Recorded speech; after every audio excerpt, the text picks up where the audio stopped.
Wow, guys, I'm about to watch part two of Ben Carson complete triggering the view on what he thinks about Trump.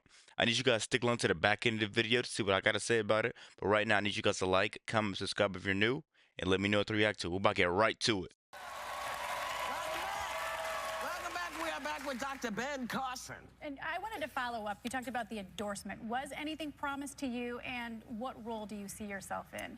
No, nothing was promised, nor would I accept anything. You know, the fact of the matter is, my interest all along, even in running for president, is to save this country for the next generation. And, you know, what role would that be in the Trump administration? Very deeply at how that is going to be done. And I'm going to be working on health care, going to be working on education, which is an incredibly important part of a vibrant society. If you look at our military right now, you take people between the ages of 17 and 24 who are applying to the voluntary military, 71% are rejected. 71%. Based on? Physical, mental, or educational deficits, educational being by far the biggest. It is putting us at risk as a nation, not fixing our educational system. These are things that need to be worked on, things that I've discussed with Donald Trump. But also, I have to look at everybody who's available. And, you know, Casey's just not going to make it. I love Kasich. Okay? He's not going to make it, okay? He's still there. Some people aren't. They're still there. Anyway. Right. Cruz is not going to be able to draw people from the middle or the other side of the aisle. True. And you look at the number of people from everywhere who are coming for Trump. I mean, record numbers of people.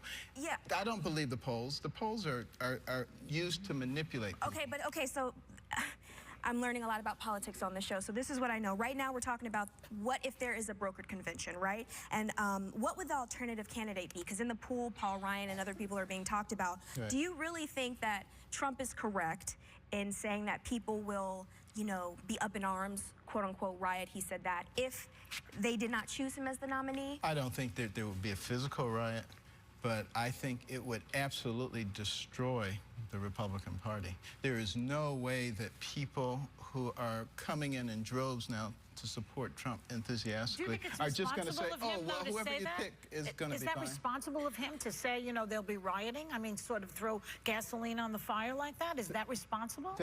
That's really not the point. I mean, we can look. But what's the point? Well, no, we can look at all these things that politicians and people in the political sphere say. Yeah.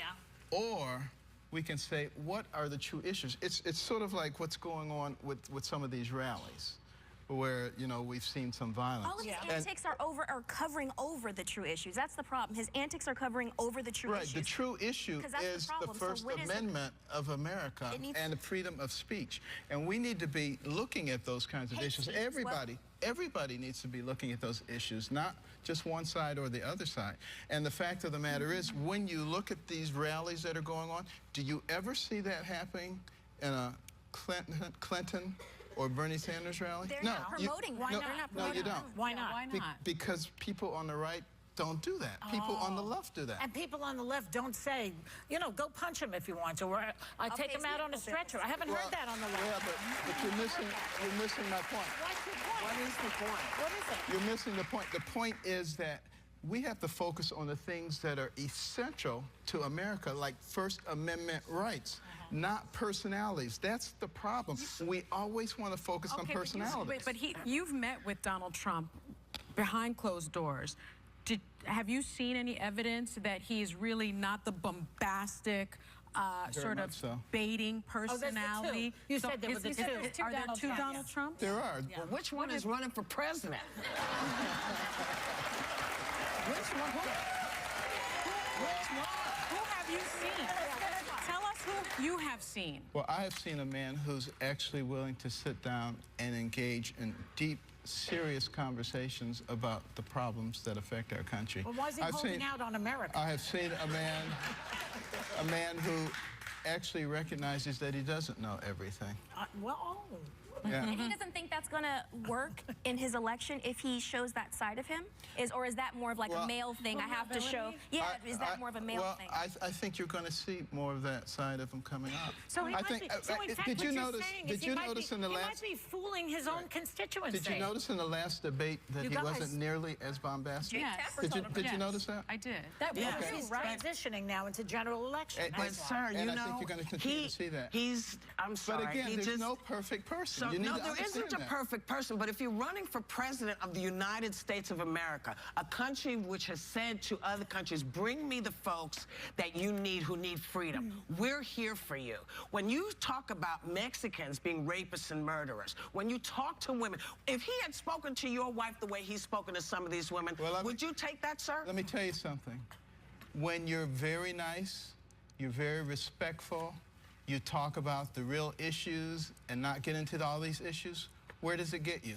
It gets you where it got me. Nowhere, okay? No, so is that what this is about? No, it can't be about that. No, but here's my point.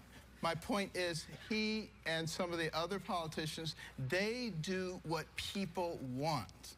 They say what people want to hear. They appeal to people. That's how Hitler got in, sir. That's how Hitler got in. Yeah, but you were a voice. You were, okay. And it's an important voice, and it needs to be out there. But what we have to do is recognize that we have to work with what we have, not necessarily with what we ideally would want. And we, the people, are largely responsible. We have to be willing to stand up for what we believe, the people of the United States, because the politicians will respond to that. This is true. So, folks, get out and vote for who you think is going to run the country, whoever it is. Thank you for coming back, Dr. Ben Carson. We will be right back. Wow, guys, I just want to start it off like this. Should Ben Carson be Trump's VP? Let me know what you think about that in the comments. They don't listen to ever understand. They just talk and talk and talk over you. They kept making him end his statements on dead ends and then ask, what point are you trying to make? He can't ever make a point because you talk over and over and over and over him the whole entire time of the show. Let me know what you guys think about the video. What take did you get from it? Don't forget to like, comment, subscribe if you're new.